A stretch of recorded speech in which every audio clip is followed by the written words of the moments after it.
do mundo, em meio ao viver injusto do mundo, não desanime. Você e eu não podemos desanimar. Deixar de viver dentro da vontade de Deus. E a vontade de Deus para mim e para você é que eu e você vivamos em um temor, em uma fome e sede de justiça. Mas o que significa isso? Como funciona, meus amados, essa bem-aventurança dos nossos dias atuais? Ah, pastor, talvez na época de Pedro, talvez na época dos discípulos, na época de Jesus, isso funcionava, isso era muito bonito, porque vivia uma vida injusta, porque os homens religiosos da época não ensinavam a palavra do Senhor. Hoje tem vários ensinos por aí fora, mas como funciona isso hoje? A regra é a mesma. O homem é outro, os sexos são outros, a cultura é outra, mas a palavra de Deus ela é a mesma, ela é atual. E o chamado de Deus e o querer de Deus é que nós realmente venhamos viver como homens e mulheres que têm fome e sede de justiça, meus amados irmãos. Primeira coisa, olha só, fome e sede de justiça não é ter justiça própria. A bem-aventurança aqui, meus queridos irmãos, no versículo 6, como se diz, não é eu entender que eu tenho que ter essa justiça própria, porque se você olhar para o verso 20, algumas pessoas vão querer falar isso, né? Não, eu posso trabalhar, eu posso com as minhas obras buscar essa justiça própria. Por qual motivo? O verso 20 fala bem assim, porque eu digo que a vossa justiça não exceder em muitos escribas e fariseus, jamais entrarás no reino dos céus. E as pessoas acham que é por obras, que é por achismo, que a conquista do homem. Não, irmãos, não é ter justiça própria, nunca é. Segundo, não depende de nós. É complicado falar isso aqui. É muito complicado ter primeiro ponto para não desanimar. Porque você pode pensar, pastor, não depende de mim. Então eu posso viver como eu quiser, eu posso usar os braços, não preciso aprender essa bem-aventurança, essa fome e sede de justiça. Porque não provém de mim, irmãos, a raiz aqui não provém de homens carnais, mas é derramada de Deus para a sua igreja. É derramada de Deus, dos deuses que chamam das trevas para uma maravilhosa luz. É derramada de Deus para o coração do homem e da mulher que teme a Ele. É derramada de Deus para o homem e a mulher realmente que confia nele, que vive, que quer viver e vive continuamente uma vida de acordo com a vontade dele. E a vontade dele nós realmente vivamos uma vida pautada, confiante e entregue nele, não depende de nós. É Ele que nos faz justos, como diz Romanos capítulo 5, versículo 1. Justificado, pois, pelos pais de Deus.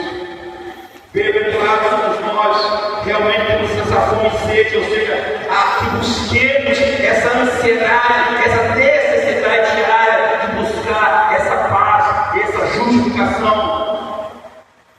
Ser justo aqui não é passageiro, sim, ela é eterna.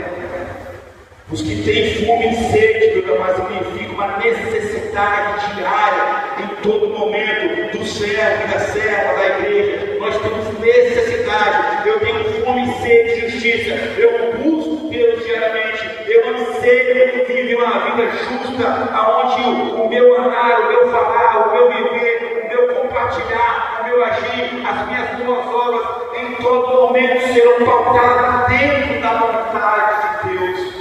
Para mim e para o meu próximo. Eu não irei me submeter, eu não irei me orgulhar, eu não irei me ferver a ponto de eu perder a minha base sólida que é Deus. Eu irei me alimentar fome e sede, uma necessidade diária de aprender, de ser abençoado, bem-aventurado os que têm fome e sede, porque serão, olha o verbo, olha.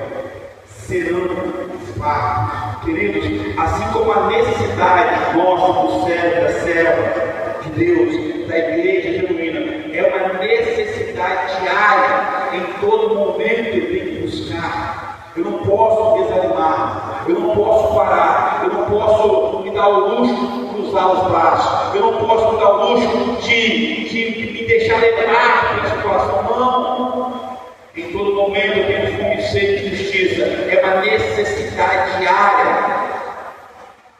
Mas também, veja, também é diária o fartar, serão fartos. O verbo indica uma ação de Deus direta, diariamente, na vida do servo e da serva. Por esse motivo, não desanime. Em todo momento, em todo instante, quando eu busco a Deus, quando eu busco a palavra de Deus, meditar, aprender e conhecer, Deus derrama, meus amados, Deus abre as portas dos céus e derrama fartura para nos alimentarmos e entender e viver uma vida justa perante Ele. Não desanime.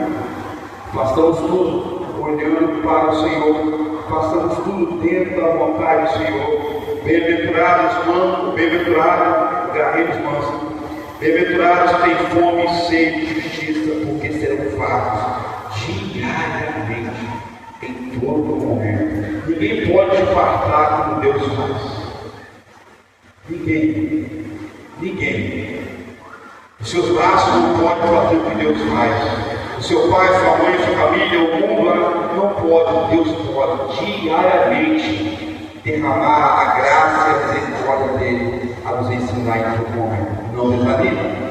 A segunda verdade, além de não desanimarmos, a segunda verdade que precisamos aprender no verso 7, além de não desanimarmos, não podemos, não perca a direção. Não perca a direção do seu caminhar. Em meio ao caos da vida, das lutas, das dificuldades, perseguições, que muitas vezes somos acometidos, queridos, em meio a essa tempestade do mundo que vai nos acometer com luta e dificuldade, é normal queremos agir de forma arremetada. É normal, somos seres humanos. Quando as lutas vêm sobre nós, quando as injúrias, aquela fala ruim que vai lá dentro do nosso coração e fala assim: revida, não deixe parado, não dá o troco. Ei, você vai ficar parado, você vai ser tudo de graça. É normal, meus amados, no meio do caos da vida, da temperatura, da dificuldade, já disse o ditado, né? Só quem sabe a temperatura, o fogo, da pressão, é a panela que está no meio. Ou seja, quem sabe a dificuldade, a luta que estamos enfrentando, é quem está passando por ela. Nós somos rápidos em levantar juízo contra o irmão ou contra a irmã. Está vendo? Olha só como está vivendo. Mas não queremos entender o que está passando com ele. Não queremos compreender o que está passando. Eu quero dizer para você: Deus cuida de você, Deus cuida de nós. Não perca a direção no meio do caos, no meio da luta, no meio da dificuldade, no meio das intrigas, no meio das injúrias, no meio das fofocas. Não perca a direção, não revida. Não faça isso. Não faça isso. O mais falando: pastor, eu não sou de ferro. É verdade. Eu também não sou. Pastor, eu não sou de aço. É verdade. Nós somos de carne e sangue. Iremos ferver muitas vezes. Iremos, a nossa cabeça irá querer nos levar logo a revidar na hora. Uma hora ou outra. Dizendo bem assim muitas vezes para nós: agora chega. Agora é a vez. É assim que fazemos? Quando a chave esquerda, quando o fervor vem, agora eu vou sair da graça. Vou perder a bênção agora. Não faça isso. Olha o que diz o verso 7. Olha o que diz: bem-aventurados misericordiosos, porque alcançarão misericórdia. As bem-aventuranças não são ligadas a outra, não são corrente. Tá, irmãos? No final a gente vai explicar melhor. Mas eu vou na corrente. O verso 7 está ligado com 6, com 5, com 4, com 3, com... e assim sucessivamente também os demais versos posteriores da lei. Bem-aventurados misericordiosos, porque alcançarão misericórdia. Quando a chapa esquentar, não revida, em nome do Senhor Jesus. Não faça isso. Olhe para Cristo, veja. Olhe para Cristo. Lembre-se de todas as ofensas que Ele suportou por sua causa, por minha causa.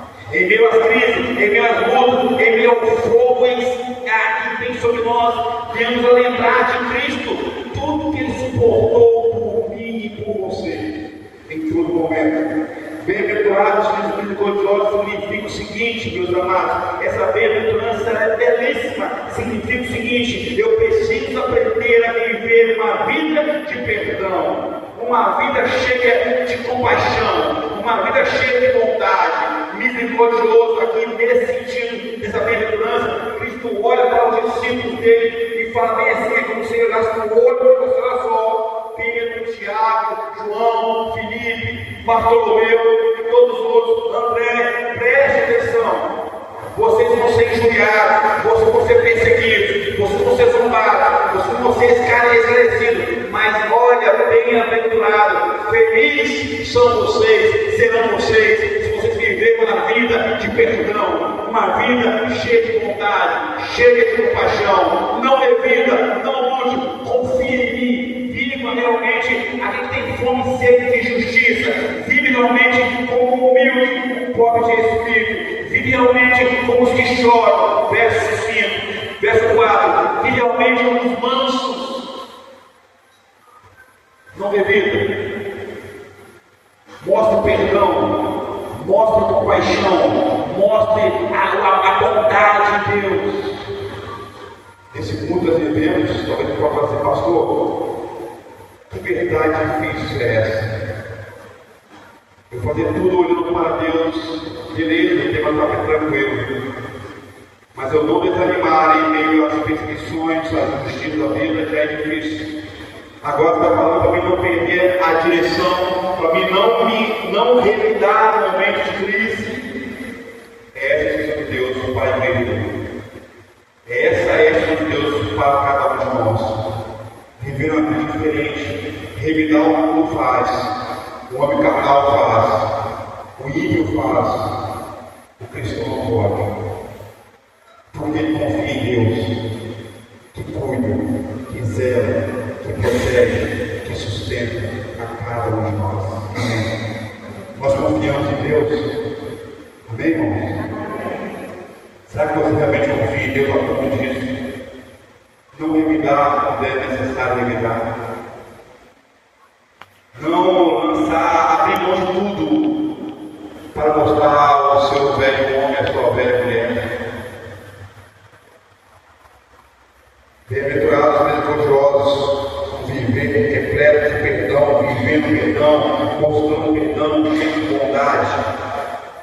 Ou seja, é um olhar para o meu próximo com um espírito perdoador, cheio de compaixão, cheio de bondade.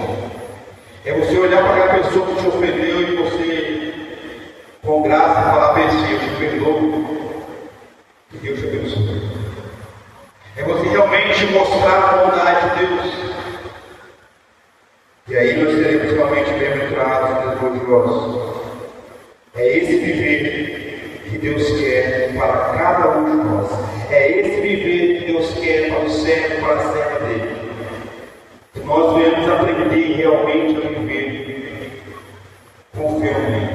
Não percamos a direção, não percamos. Olha o verso. Bem-aventurados os misericordiosos, porque alcançarão misericórdia. Sabe o que significa isso, irmãos?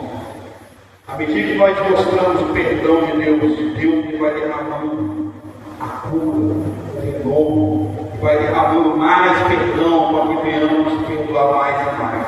Para que venhamos mostrar o perdão não que pertence ao homem, mas o perdão de Deus, que nos perdoou, mesmo sendo eu nós pecadores. É esse mesmo perdão de graça e misericórdia que nós temos que mostrar para o mundo que vem contra nós. Não tem direção. Assim, terceira e última verdade. E aí eu quero, no verso 10, terminar com o ponto: não será fácil. Aí você pode falar: pastor, agora o senhor sempre está bem. Não será fácil. verdade, não será fácil viver uma vida que eu não venha desanimar. Não será fácil realmente eu viver um ano abençoado que eu não venha a perder o meu foco, perder a minha direção, perder o meu caminhar de misericórdia. Não vai ser fácil. É verdade, não vai ser fácil. É difícil. Vai vir luto, vai vir dor, vai vir choro, vai vir lágrimas. Mas, meus amados irmãos, será maravilhoso. Não será fácil. Será muito difícil. Você quer ter um ano abençoado? Amém. Em nome de Jesus você vai ter, mas vai ser difícil. Mas vai ser maravilhoso demais. Por quê, pastor? Porque em todo momento nós vamos aprender a confiar e a viver cuidado, zelado e protegido por Deus. O verso 6, viver uma vida tendo fome e sede de justiça. O verso 7 mostra o viver sendo misericordioso.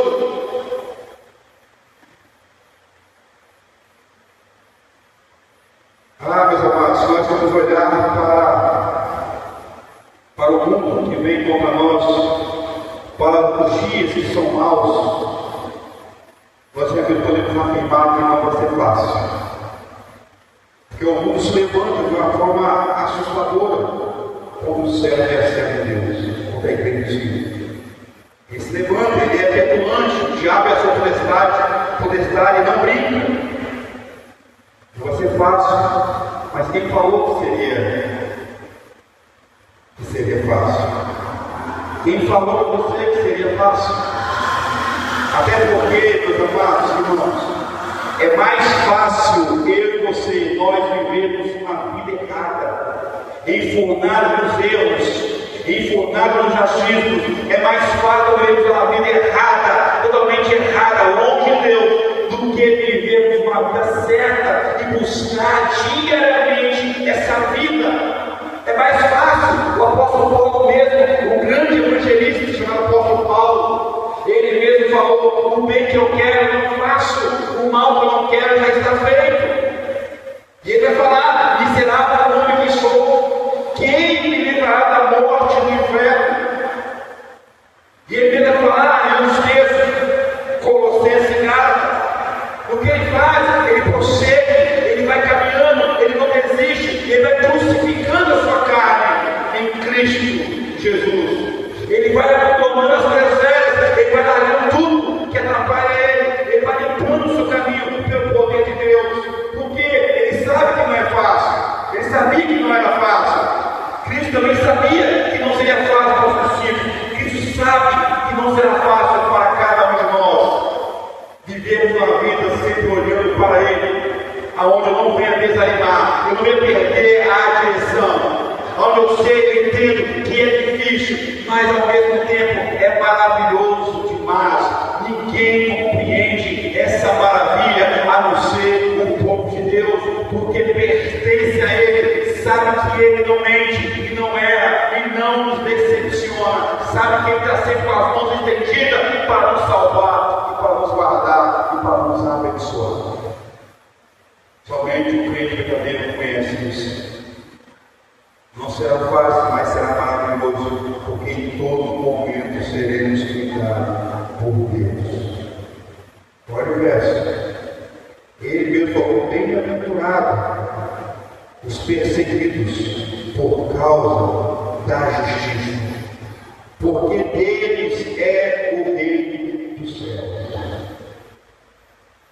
Meus amados, essa bem-aventurança do verso 10 é como se Jesus olhasse para as demais relações dos seus discípulos. Veja, não será fácil ser humilde, ser manso, ter fome e sede. Não será fácil chorar com os que choram. Não será fácil ver a vida justa, reta, verdadeira. Não será fácil ver a vida de bem-aventurança, de misericórdia, de ter um coração quebrantado, limpo. Não será fácil ser um pacificador. Não será fácil. Mas olha, em todo momento, vocês são bem-aventurados se perseguir vocês por causa da justiça, que não provém do mundo, que não provém de homens, mas provém de Deus. Essa mesma justiça que eu quero mostrar eu quero limpar os corações daqueles que te perseguem. Não será fácil, mas será maravilhoso demais. Por quê? Porque em todo momento nós seremos amparados por Ele. Se você olhar o texto, se você olhar para 1 Pedro, capítulo 3, 13 e 14, vai ver a beleza que é viver uma vida confiante em Deus.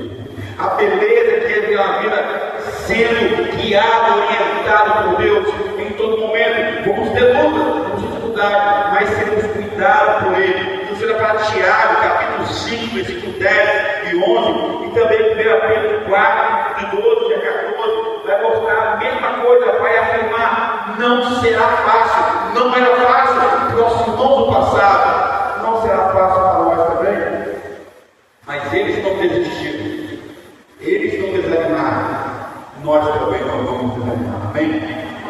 Nós também não vamos nos deixar levar pelas ciladas do maligno. Nós vamos experimentar essa maravilha da presença diária de Deus sobre nós, a nos cuidar, a zelar por nós, a proteger-nos e abençoar diariamente. Por quê? Porque somos abençoados. Podem perseguir por causa da minha conduta, da minha forma de viver, da minha fé, do meu Deus, da minha esperança, da minha certeza de salvação, de perdão. Podem perseguir, mas não vamos desanimar. Pode levantar avalanche de nós, não vamos perder a direção. Pode vir lutas, dificuldades, vai ser difícil, não vai ser fácil, vai ter dor, vai ter lutas, mas no final das contas vai ser maravilhoso, porque Deus estará conosco, cuidando e zelando de cada um de nós. É isso que fala o texto. Ele fala: bem-aventurados perseguidos por causa da justiça, porque deles é o reino do céu. Eu já falei sobre o reino do céu, que está repetido, eu vou falar mais uma vez. É duas respostas, dois significados. A presença diária de Jesus em nossas vidas. Por esse motivo é gracioso, é maravilhoso, porque em todo momento, enquanto nós aqui vivemos, nós teremos a presença diária, sendo alimentado diariamente pelo próprio Deus na pessoa de Cristo Jesus. E a segunda resposta deles é o reino dos céus. Depois que afinar a vida, depois que chegar ao final, depois que nossa luta se findar e a eternidade nos esperar, a eternidade, o céu, o tempo do fim, nós lá estaremos. Então, bem-aventurados os perseguidos por causa da justiça verdadeira, porque deles é o reino dos céus, sendo cuidado, zelado, protegido, guardado e amparado. E quando a morte nos alcançar, não tem problema. Na eternidade, o céu nos pertence, porque Cristo Jesus abriu as portas do céu para todo aquele que crê, não pereça, mas tem a vida eterna. É essa a esperança, é essa maravilha que Deus quer te dar nessa noite. Não desiste, não desanime, façamos tudo, meus amados irmãos, olhando para Deus, pois Ele não nos decepcionou, nunca nos decepcionou. Nós falhamos, o homem falha, a mulher falha, Deus não. Podemos realmente ter um ano abençoado dentro da vontade, do querer e da segurança de Deus em nossas vidas. Amém? Que Deus te abençoe, que Deus te abençoe nessa noite. Vamos orar. Pai de amor, Deus, tremenda misericórdia, graça e bondade. Te agradecemos pelo teu cuidado, pelo teu zelo, tua proteção e o teu livramento. Em nome do Senhor Jesus, muito obrigado, ó Deus, por essa bem-aventurança, ó Deus, de ter fome, sede de justiça, de realmente entender o valor de viver uma vida repleta de misericórdia, e aonde nós também receberemos misericórdia, Senhor. Muito obrigado por entender, ó Deus, por esse nosso viver confiante no Senhor, na tua justiça, que é justa, reta e verdadeira. Nós seremos perseguidos, mas não tem problema, ó Deus, porque em todo momento nós seremos cuidados, zelados e protegidos pelo Senhor. Aleluia. Que essa verdade, que essa certeza, ó Deus, impacta os nossos corações. Cada servo e servo do Senhor nessa noite, ó Deus, sinta-se confortável Senhor. Entendendo, ó Deus, quão jubiloso, quão maravilhoso é viver uma vida de acordo com a tua vontade, sendo guiado, orientado, sustentado pelo Senhor, Rei dos Reis, Senhor dos Senhores. Que a tua graça, a tua misericórdia, Deus, sempre esteja sobre as nossas vidas, porque a ti confiamos e a ti oramos, hoje e sempre, em nome do Senhor Jesus. Amém.